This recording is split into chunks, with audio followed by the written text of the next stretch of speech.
I'm looking.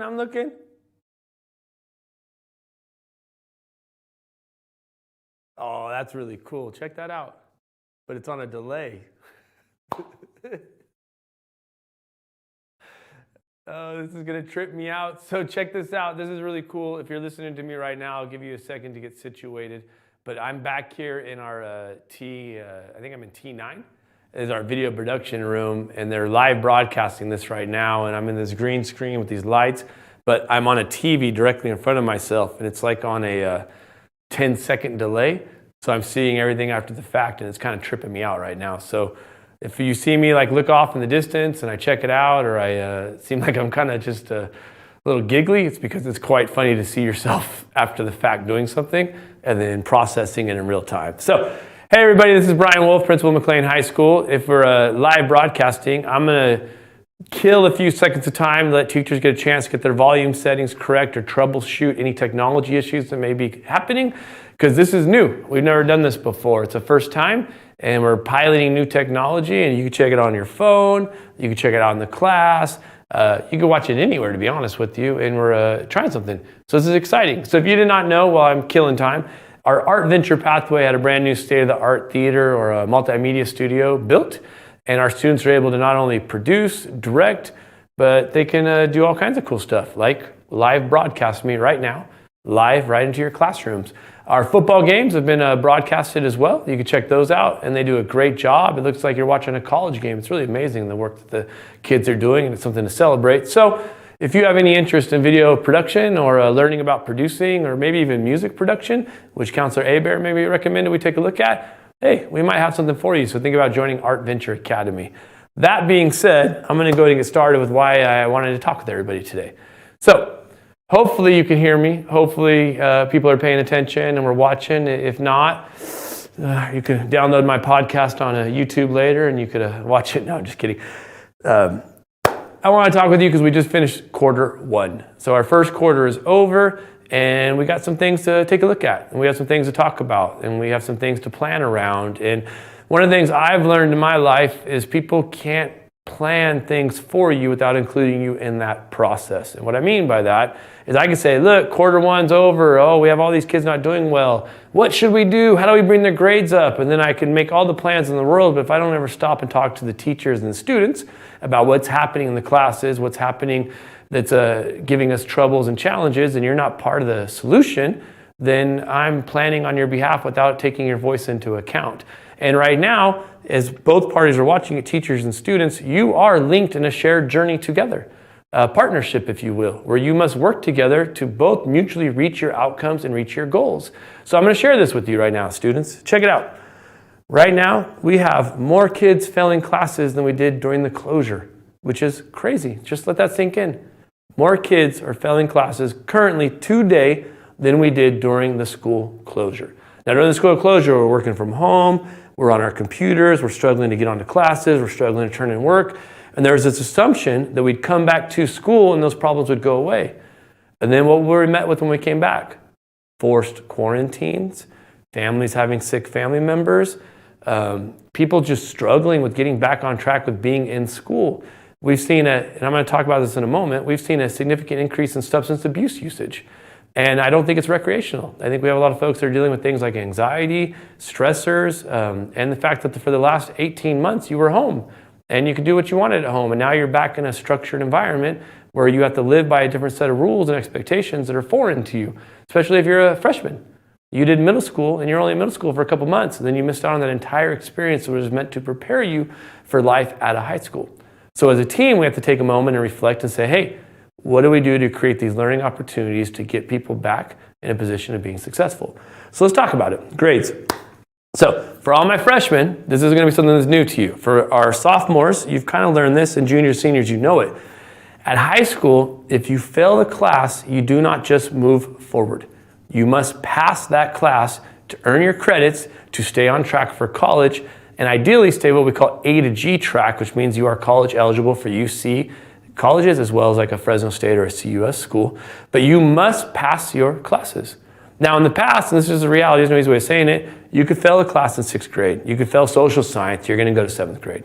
In 7th grade, if you failed math 7, you're still going to go to 8th grade into math 8. And then you get to high school and your grades are held accountable to you. And you have to pass the class. If you don't pass the class, you retake it during the winter break or summer school. And if you opt not to redo it during those options of time, you then get off track and you may eventually have to go to school like J.E. Young or Cambridge, and then you run the risk of becoming a high school dropout. Now the reality is we have a lot of systems in place to support kids so they don't drop out, but it just creates so much more work for you when you're off track. That you may have to change schools, you have to take additional classes, you have to take things in the summer, you're no longer eligible for athletics, you're no longer eligible for special things like drama, club activities, CTE trips, and you just miss out on a lot of high school when you're off track. So our whole goal here is to help you stay on track towards your classes. So right now you have your progress report, and you can take a look at it. And some of you are doing great. Some of you have outstanding grades, you're sitting at 4.0s, you're at a 3.5, 3.0, and you should be proud, and you should be celebrated, because it has not been easy to transition back in, and for everyone that's doing great, we will celebrate you, and we're proud of you. We have some students that are 2.5, and you're kind of on the edge, and then we have some students that are sitting at a 2.0 or lower. Some folks have multiple D's and F's currently right now, which is very troublesome for us, and that's the conversation we want to have, is what can we do in the next quarter to get ourselves in position for success for the end of the first semester. And a lot of that comes to what I want to talk to you about today, personal responsibility. So I can make a list of things right now why we have folks that are off track or not passing their classes, and they are legitimate. Some of you have had to stay home for 10 days from school. Some of you have been told to stay home for 20 days from school. Some of you had COVID yourself. Some of you had family members with COVID. Some of you had to stay home to take care of siblings and family members. Some of you had teachers that have been out. I'd like to take a moment and welcome back all of our teachers. And if he's watching right now, it was great to see Jeff Woods or Mr. Woods back at school. Mr. Woods, we're happy you're here. We're excited. And I know your students will be excited about having you back. So let's give it up for Mr. Woods. But that's a situation too where some teachers, students had subs a lot more than normal. In fact, we've had more teachers out this first month than I probably see in an entire year. And the teachers were going through the same thing you were going through as students. Sometimes they were told they had to quarantine. Sometimes they were sick. Sometimes they had sick family members. And what that creates is a very disjointed or disconnected educational experience where it's hard to get systems, routines, structures in place. It's hard to build relationships. It's hard for everyone to know what they're supposed to do in each class, to where if you're out as a student for 2 days and your teacher's out for 2 days, there's a 4-day disconnect and everybody gets off track and they fall behind. And we have a problem. And we have a lot of that at the moment, and we have to work together to get back on track. But that's not the only reason we have students with low grades. That's what I come back to. The other part is personal responsibility. And that's what I'm going to talk to you now. So it's kind of comical I'd be anyone to talk to you guys about personal responsibility, because growing up as a student, I had zero personal responsibility. And I don't talk a lot about my own experience, but I've pretty much failed every class I took from my freshman towards probably the last semester of my senior year, when I then had to go take credit recovery and get everything caught up, because I had no personal responsibility. I didn't do my homework, I didn't study, I didn't stay for tutorials, I would get referrals and get kicked out of class. You know, I was the kind of person who would be with like Huerta and A22 or AC 202 all the time. And like many people will do, is I'd point fingers and blame other people all the time for why it was happening. This class is boring, I've already done this. But the truth is, I just wasn't taking personal responsibility of my own actions and taking ownership of my own future to make sure I was doing what I needed to do that was best for me to put me in a position for success. And right now, students, if some of it's going to come to you, and even with your teachers, about everyone taking ownership of their own responsibility of what we can do in the next quarter to support one another in reaching our shared goals of our students mastering their courses. So when I talk to you guys and girls about your own personal responsibility, it does come down to, if you miss class, you have to take the time to meet with your teacher, meet with your counselor, go to tutoring in the morning, go to your credit recovery to get back on track. You don't just get a pass. People will work with you, but you have to do your part. So if you look right now at your grades and you're looking at your sheet and you see a D or an F, the only person that can really make that change right now is you. And you have to commit to what actions am I going to take to get back on track in class. If you're on your cell phone, so I had Mr. Spallini talk to me about a student. Mr. Spallini, what's up? That we're trying to help out and stay eligible, and he wants to play sports, but he's on his phone all the time in class. And Mr. Spallini said, hey, like I can't help him if he's always on his phone. So if he's texting people and watching YouTube videos, he misses everything happening in class. Thus, it's no surprise he has an F. Now, that's a real problem. If you're playing on your phone, you're disconnected from class. If you miss a test, you don't ask when you can make it up, you're going to be disconnected and you're going to fall behind. And if you fall too far behind, you get buried. So we've asked your teachers to have patience and humanity, to give you additional opportunities to catch up on your work, to create opportunities for you to come in for extra support. But you have to take the personal responsibility of taking ownership of your own future to make it happen. Nobody else can do it but you. So on that front, I challenge you all for the next quarter to make yourself a personal goal of what you're going to do. If you're coming to school every day, there's no reason to come here and not take care of business and not earn your classes and do well in school. There's no reason. You're coming every day. And I'm a person who used to go to school every day and take a nap in my geometry class, and then I had to retake it twice. And on the second time, I was like, this is stupid. I should have just passed this the first time, and I wouldn't have to redo it. But I was young and immature, and I had to learn the hard way, and some of you will have to learn the hard way too. But I'd rather you learn that lesson now and get back on track and do the steps you need to do. So let's go through it. Every morning from 7:30 to 8:20, we have free tutoring available in the library. You can show up, they'll help you with study skills, they'll get you school supplies, they'll help you with connecting with your teachers if you're off track. If you had to quarantine and you need help just getting the work from your teachers, they'll help you out with that. And if you don't understand it, they will sit down with you and help you to get back on track. And in return, we're going to ask teachers to show grace to kids that come to the tutoring. That we need to recognize we've had a lot of hurdles and hardships happen this first quarter, that we have to work together, and we can't apply the rules of 2018 and 2019 to the reality of 2021. So 2 years ago, I would have said, hey, if you fell that far behind, you might be in trouble. Right now, I know a lot of you are behind for things that are out of your control, and then you get buried, you get anxiety, you get stressed about it, and when people get stressed, they tend to not make the best decisions, which is they quit. Because sometimes it's easier to quit than it is to try and work it through to overcome. So the challenge is, look at your grades right now and set a goal. If you have a 4.0, set that goal of how you're going to keep it so you can stay valedictorian track, get the scholarships, and get on your way to college. If you have C's and D's and F's, what are you going to do right now to bring those up? Who do you need to talk to? What things do you need to change? What supports do you need? Because we have supports. We can help you. Or what personal responsibility can you take and own your actions to go and make proper changes and corrections to get on track? So that's the big challenge for everyone right now as we move into the next quarter. Take this as a learning opportunity, reflect, review, learn, adjust, and grow, and you'll be fine. Nothing is over yet. The semester is not over yet. There's plenty of time to improve our grades. There's plenty of time to improve our outlook, but it comes back to the personal responsibility piece, because at the end of the day, you're only with each of these teachers for 1 year, and then you're on to the next one, and eventually you're going to be moved on from here altogether. And the responsibility that you will learn is going to be, how do I adapt, how do I overcome, and how do I adjust to adversity? And right now, if you could have straight F's and find a way to adjust and grow and get yourself out of that situation, you will have learned something about yourself that you didn't know, which is that you can overcome extreme obstacles. And I'm going to be honest with the students here and the teachers, I hope you listen to this as well. Whenever I take time to really get to know some kids here, they tell me some things that always just leave my mind blown. Some of you have just some crazy things happening in your lives. Just last weekend, I took a student home from the football game, and he told me a story that I'm not going to go into his own personal business, but it was just, it like shook me, because it's such a traumatic experience that happens to people, and they just have to adjust and they have to go on, and there is no time for them to even process it. They just have to keep moving forward, and it's something that could completely derail the person in their life. It could set them on the wrong track. It can give them anxiety, stressors. And that's a hard thing when those things happen in your lives, and you just have to keep moving forward. And I wish I could give you some great advice that would make those problems go away, but in life, you have to find a way to always keep moving forward and keep trying to find a way to persevere and find success. But I want to remind everyone here that there's a lot of things here to support you. We have Miss Aliman, Miss Jessica, Mr. Andres, Mr. B, Miss Russell. We have a whole great team of counselors, and if I forget by names, I don't mean it personally, but there's so many folks here to help you and support you. Never be afraid to reach out for help and support.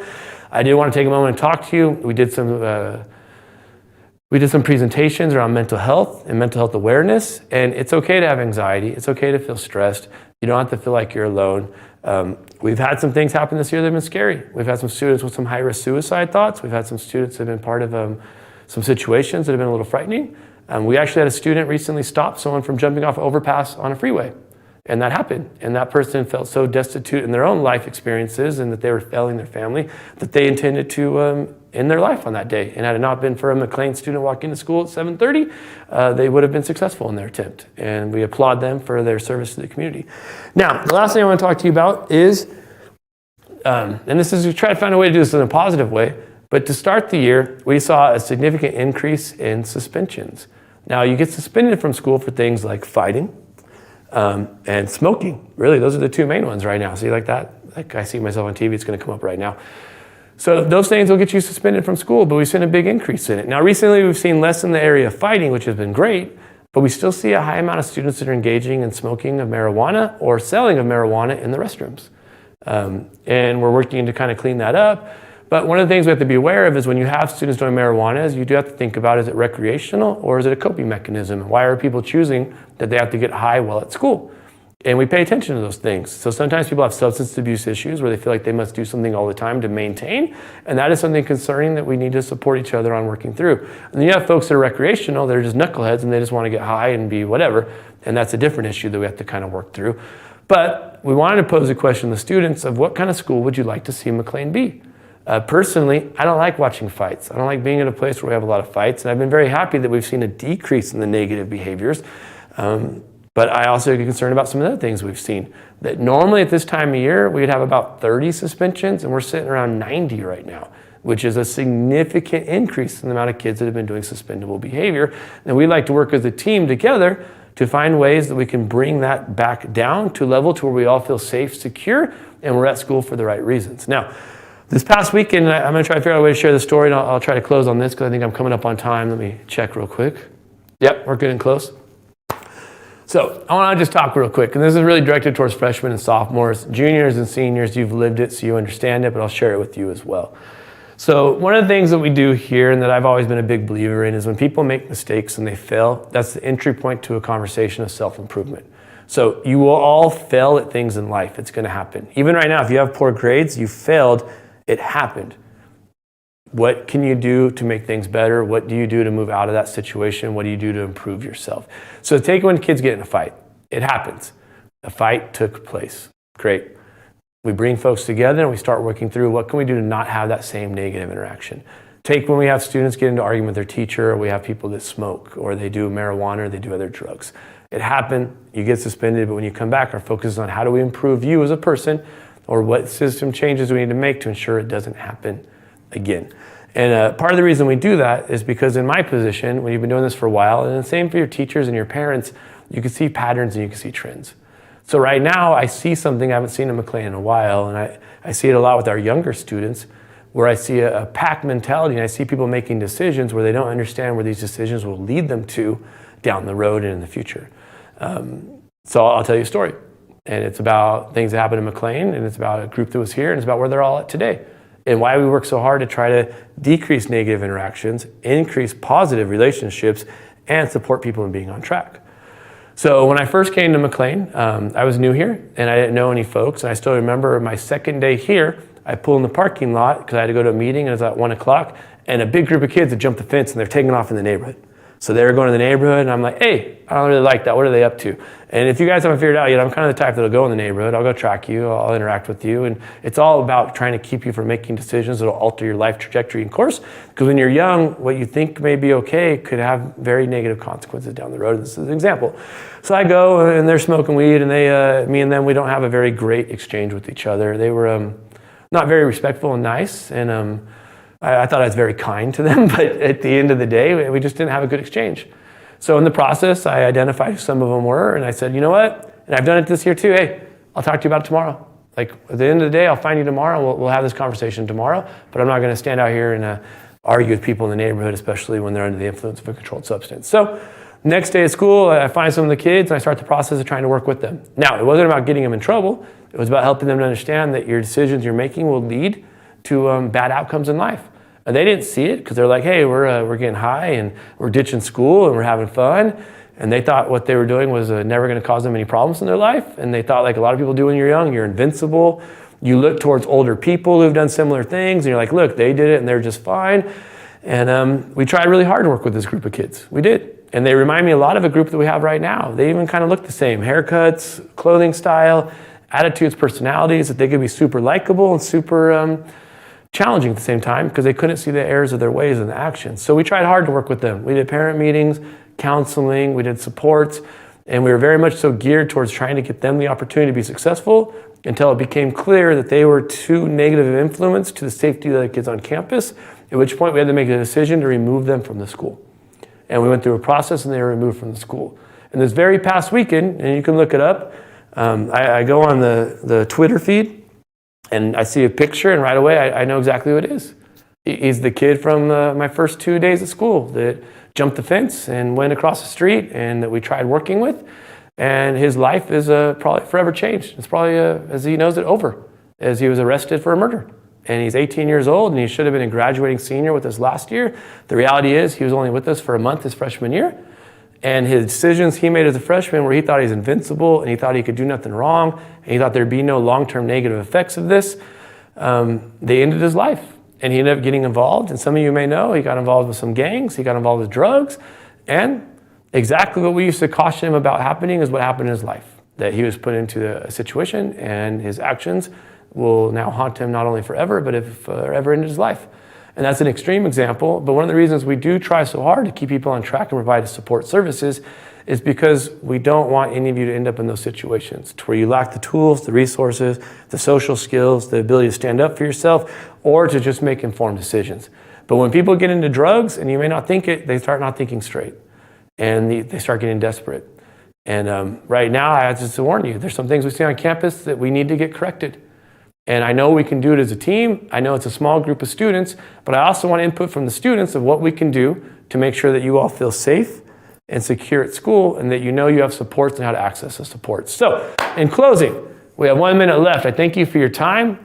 Remember, everyone has to take their own personal responsibility of what they can do to improve themselves. Teachers take responsibility with their classes. You take responsibility with the classes. We work together. We will find success.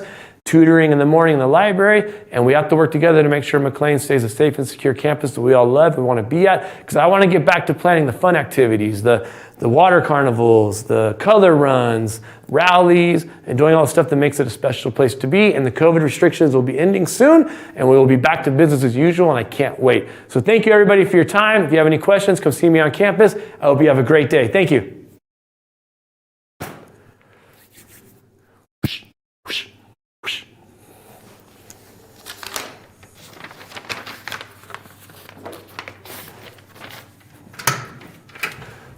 How was that? Good job.